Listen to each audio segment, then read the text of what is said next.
I saw something. I'm not crazy. Well, we're all a little crazy. Oh, Mike, please stop screaming.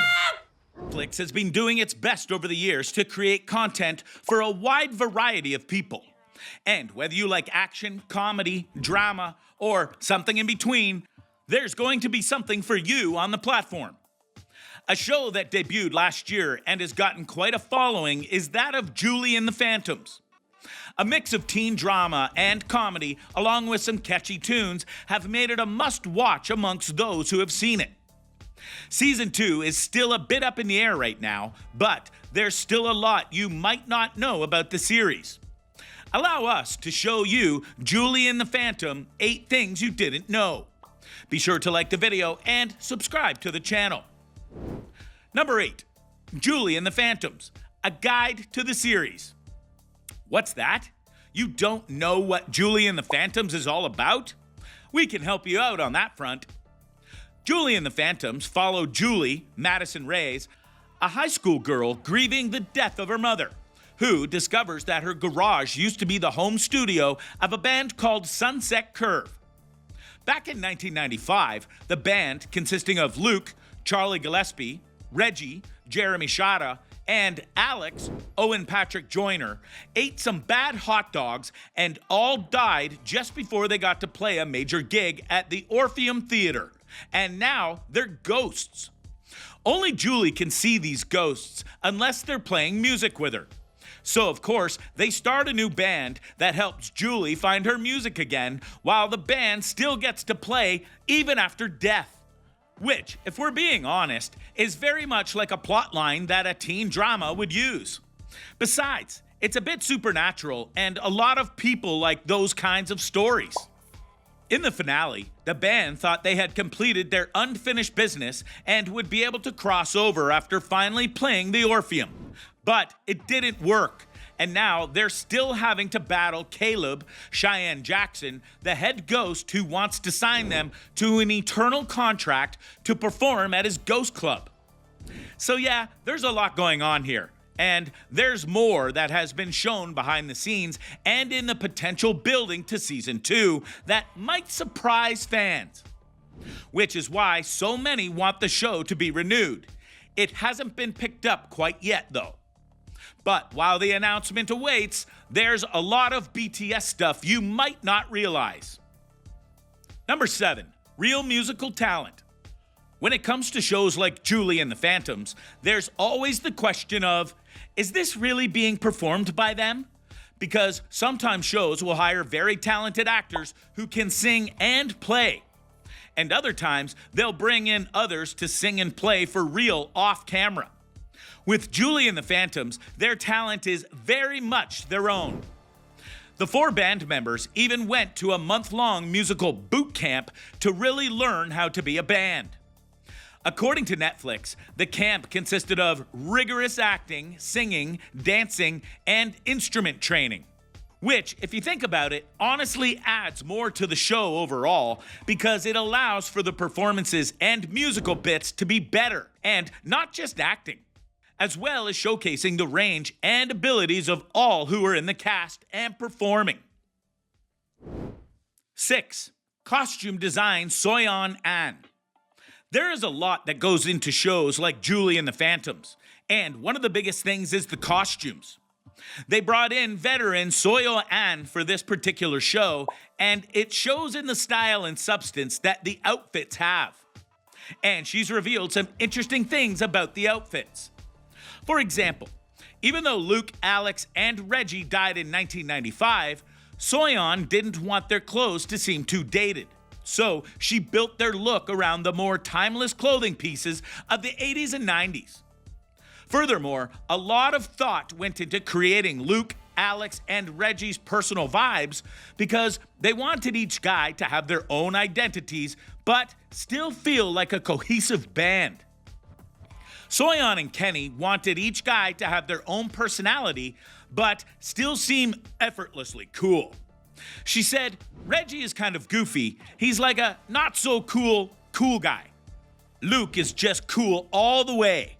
And Alex is a sensitive and modest guy. So it was like, okay, how do I do that? What are some trends? What are some iconic styles that I can give each of these boys?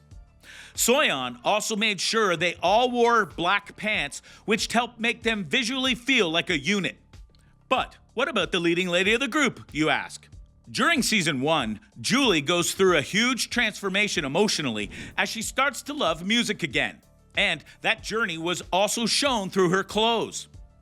Kenny Ortega, the head of the show, decided that in the first episode, Julie would be wearing a hat, which was her way of hiding from the world. She's also dressed in a bunch of oversized clothing, which was meant to feel like a security blanket for Julie. Then, when she meets the boys, she begins to feel a little more confident and starts dressing cuter because of her crush on Luke. Julie also comes to terms with her mom's death and starts wearing some of her clothes too. That's also why she had a butterfly aesthetic at times, to show the audience she was growing and evolving into her true form. So as you can see, the clothing helped tell a story, and that's why costume designers are so important. Number 5, The Phantom's Adventure Time. Do you ever get into a new show and you see someone or hear a voice and go, I recognize that? Yeah, you have. And you might have honestly done that with Julie and the Phantoms as well.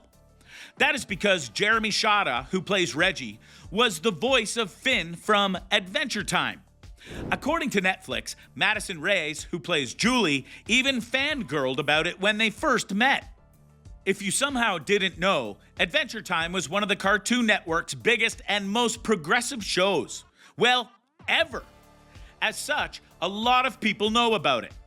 So when you see the actor in Julie and the Phantoms, you'll now have extra proof that his talent is legit. 4. Dirty Dancing with the Phantoms. Kenny Ortega is known for his work on High School Musicals and Descendants. But what you may not know is that he also choreographed Dirty Dancing. Yep, that iconic movie with Patrick Swayze. That was him behind those moves. There are a few references to the iconic dance flick in Julie and the Phantoms. Perfect Harmony draws a lot of inspiration from Dirty Dancing with its choreography, but also Luke's slicked back, puffed up hair. Plus, when the band books the gig at the Orpheum, the boys recreate the classic DD lift. Everyone loves a callback every once in a while. Number 3, Julie and Luke. Easily one of the more unique elements to the show is the budding love story between Julie and Luke. You know, even though one of them is a ghost. But as Madison Ray explains, they made sure that it felt real even if it was difficult to pull off, and it may continue if we get a season 2. I'm excited to see where the relationship goes, especially because we didn't just go right away with the two of them getting together or anything like that. It wasn't your typical girl meets guy, guy and girl fall in love. There was a struggle. There was a challenge. They know that it's not right and that it's not going to work out, but the fact that they can push aside everybody else's thoughts and just kind of care about each other for what their soul is and who they are and what they represent and project out into the world is amazing. And I feel like we should establish that, especially for younger people, to know that you don't have to necessarily rush things. It's better to just get to know a person. Also, you should listen to what people have to say. But if your heart is telling you this and you've got that gut feeling, then just go for it. 2. Never taking a day off. Kenny Ortega is also the man responsible for the choreography in another Zadie classic, Ferris Bueller's Day Off. The marching band in Julie's Imaginarian Giant musical number, I've Got the Music, is a nod to the epic parade that Ferris takes over. Clearly, Ortega loves the path his career has taken him and shows it off when he can. And number 1, season 2 confirmation is when? Julie and the Phantoms has been a success so far, which means that the chances of Netflix confirming a second season of the show are clearly very high. With someone like Kenny Ortega working as the executive producer of the show, it would be very shocking to find out that Netflix wouldn't pursue a second season. It has received such high praise from fans and critics, and that says a lot. The only question is production because of the continued global pandemic. But with certain other Netflix shows like Ginny and Georgia getting picked up for a second season recently, many fans are hopeful that Julie and the Phantoms will get the same treatments. So, what do you think? What do you think of this look at Julie and the Phantoms and the various things you might not have known about this series? Were you surprised by some of the details that go into making a show like this? If you haven't watched it before, are you eager to go out and try it now? Do you hope that a second season comes for it?